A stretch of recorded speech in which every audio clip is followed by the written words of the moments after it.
I ya, rata-rata itu kebanyakan profil I. Atau ada juga yang dibentuk seperti box ya. Nah, dari potong-potongan plat dibentuk menjadi I atau berbentuk box. Nah, kemudian plat girder adalah suatu balok besar ya, yang disusun dari potongan-potong plat ya. Ini sama tadi ya. Kemudian bisa kita sambung kalau panjang itu ternyata melebihi ya. Kalau panjangnya ternyata melebihi dari panjang material yang kita punya, nah biasanya akan disambung ya. Nah, alat penyambung itu seperti yang sudah kalian pelajari juga di baja 1, berapa jenis alat sambung yang bisa digunakan untuk struktur baja? Ada yang masih ingat?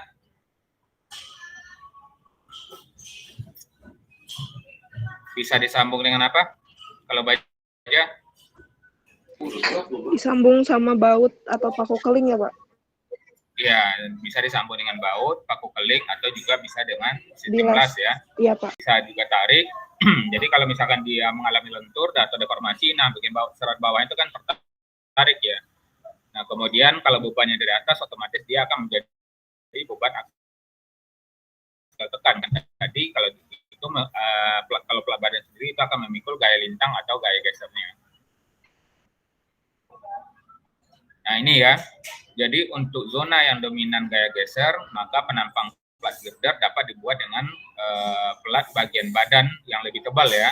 Nah, kalau misalkan kita setelah kita hitung bebannya ternyata yang paling besar itu atau yang paling dominan itu adalah gaya geser, nah kalian bisa melakukan atau mendesain badannya itu yang lebih tebal ya. Nah, tapi kalau misalkan dia yang lebih dominan itu adalah momen lenturnya atau beban lenturnya atau beban aksial dari atas yang mengakibatkan bagian serat bawahnya itu mengalami lentur atau tertarik. Nah, itu yang harus dibikin lebih tebal adalah flange-nya ya. Nah, itu perbedaannya. Jadi kalau dia geser atau lintang, itu yang ditebalkan adalah webnya. Kemudian kalau misalkan dia lentur, aksial, nah atau tertarik bagian bawahnya, itu flange-nya yang harus diperbesar ya. Nah, ini sama ya, jadi kondisi tekuk pada balok, nah itu bisa pada balok girder juga, nah bisa tertekuk pada bagian webnya, ini gambar A ya, bisa tertekuk pada bagian webnya atau badannya, bisa juga mengalami tekuk atau puntir atau ini ya, pada bagian flank-nya atau sayapnya. Nah, ini tadi jenis-jenis profil ya, kemudian baut sambungan yang digunakan bisa dengan las, kemudian bisa dengan paku keling atau sambungan baut. Nah, mungkin yang lain juga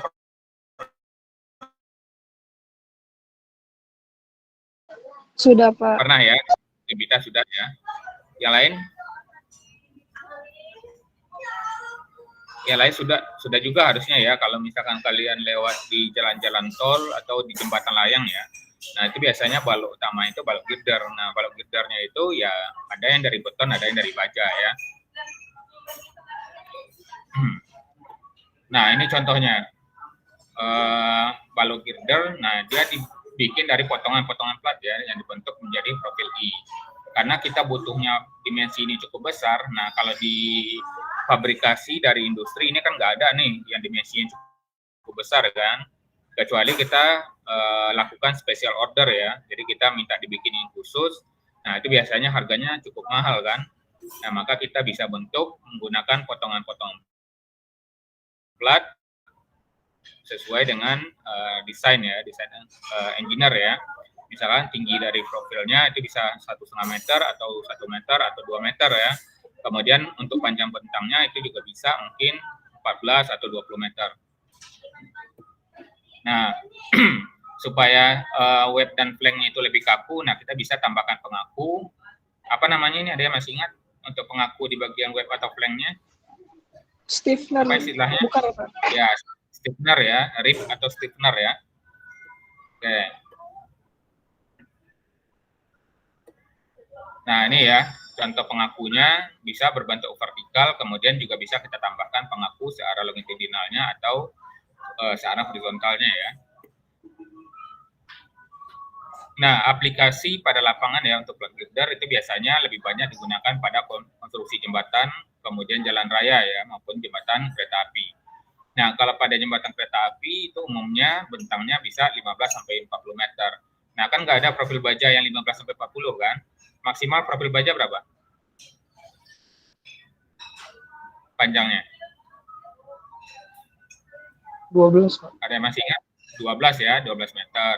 Nah, tapi kalau bentangnya cukup panjang ya, nah itu bisa kita bentuk dari flat girder.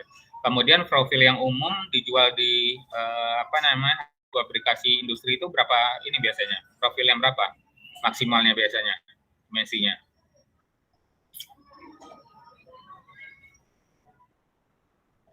Ya rata-rata yang ada dijual di hasil dari produksi dari industri ya, mungkin Krakatau atau Gunung Garuda ya, atau yang lain-lainnya itu biasanya WF 600x200 ya, dan itu pun jarang biasanya. Kalau nggak ada yang special order khusus untuk profil tersebut, nah itu mereka jarang produksi biasanya.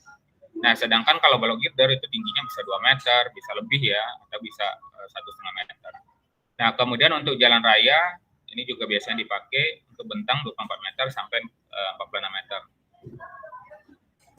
Nah, ada satu lagi kalau misalkan di bangunan gedung, kalau misalkan kalian lihat ya, atau di bangunan-bangunan workshop ya, workshop untuk di sana, misalkan di sana itu tempat-tempat fabrikasi ya, fabrikasi baja bisa, kemudian fabrikasi struktur lainnya. Nah, itu biasanya menggunakan balok kren ya. Balok kren itu, nah untuk bentangnya selebar gudang itu biasanya juga menggunakan balok girder. Nah, ini contohnya flat girder untuk jembatan ini ya, kereta api ya. Nah, ini contohnya pada jembatan atau jalan raya ya. Nah, ini balok WF-nya atau balok profil I-nya dari plat ya, potong-potongan plat. Kemudian dia juga dikasih stiffener ya, sebagai pengakunya.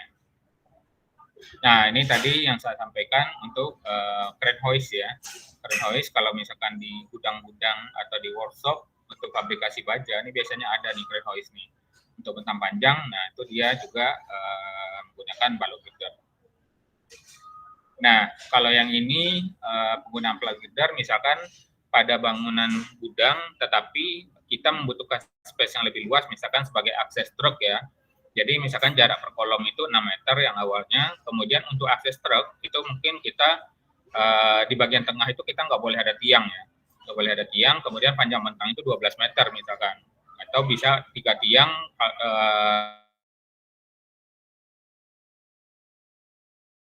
akhirnya kita bisa rencanakan menggunakan balok girder. Nah, seperti gambar tersebut. Jadi nanti tiang untuk rafternya itu di atas balok tersebut. Nah, mungkin ada yang pernah ketemu juga struktur seperti ini ya, kalau di bangunan-bangunan industri. Nah, untuk ukuran flat girder sendiri, flat girder itu disebut juga balok tinggi ya, atau balok berbadan ramping. Nah, di mana ukurannya itu adalah tingginya dibandingkan dengan tebal dari badannya, tebal plat badannya itu lebih besar dari rasio kelangsingannya ya, lambda R-nya. Kemudian untuk tinggi flat girder, nah itu bisa diambil 1/6 sampai 1/15 dari panjang bentang. Atau juga rata-rata biasanya diambil 1/10 sampai 1/12. Yang jelas rentang itu adalah 1/6 sampai 1/15 dari panjang bentang. Kalau balok biasa biasanya diambil berapa? Ada yang masih ingat? Untuk tingginya kalau balok biasa?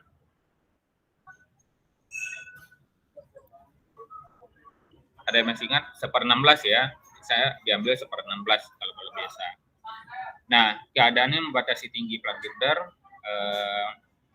itu kita juga harus perhatikan ya. Jadi nanti kalau kalian merencanakan flat girder atau balok girder, nah harus dipikirkan juga gimana sih cara mengangkutnya. Jangan sampai nanti persyaratan tinggi bebas yang di jalan tol ya, di jalan tol, nah itu juga nanti kebentur, jadi nggak bisa lewat nanti flat girdernya kalau cukup tinggi ya. Ada yang masih ingat nggak berapa ketinggian bebas di jembatan di jalan tol? Berapa meter biasanya?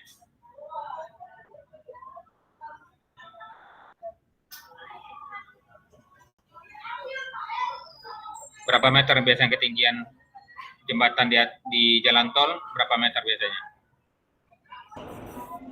6 meter bukan, Pak? Berapa? 6 meter, Pak. 6 meter. Yang lain, Aymar bilang 6 meter. Yang lain, kalau dilihat tuh kan ada ditulis biasanya tuh kan. 6 sampai 8, Pak. Berapa?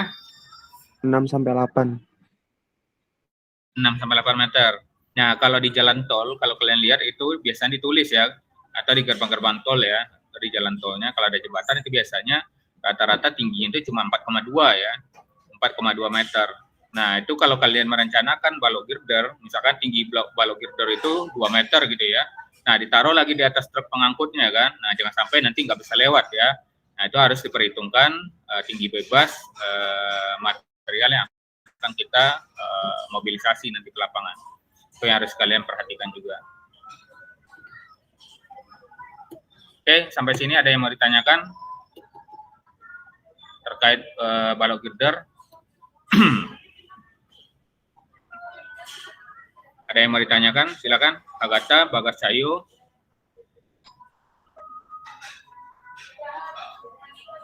Pak, Ibrahim.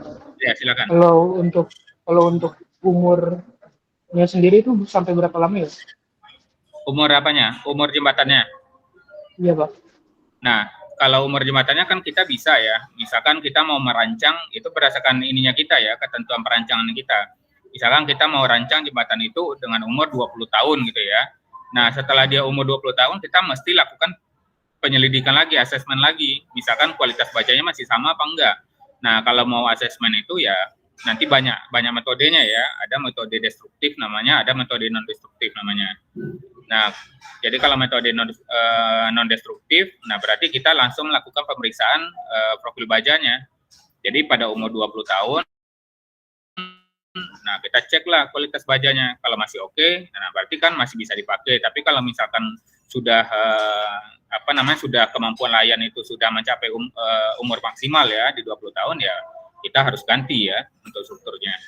Itu ada perencanaannya berdasarkan umurnya. Kalau memang kita mau lebih tahan lagi, otomatis kan spesifikasinya nanti harus lebih bagus lagi ya. Misalkan balok bajanya atau balok girdernya itu dari baja mutu tinggi. Nah, tapi tetap harus dilakukan asesmen atau penyelidikan terhadap mutu dari material struktur jembatan yang kita nanti kalau dipakai buat jembatan. Oke, paham ya maksudnya Ibrahim ya?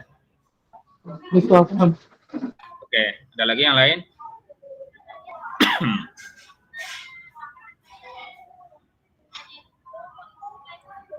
Ada lagi yang lain? Silakan.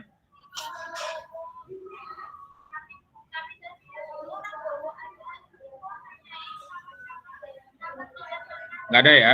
Jelas ya yang saya sampaikan ya untuk pengantar balok girdernya.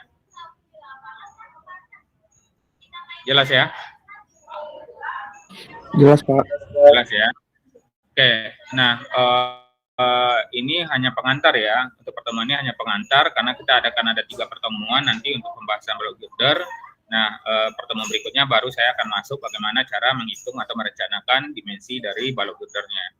Kemudian beban-beban yang bekerja, kemudian nanti mutu bajanya, terus kemudian ukuran tinggi atau tebal dari plat yang akan kita gunakan.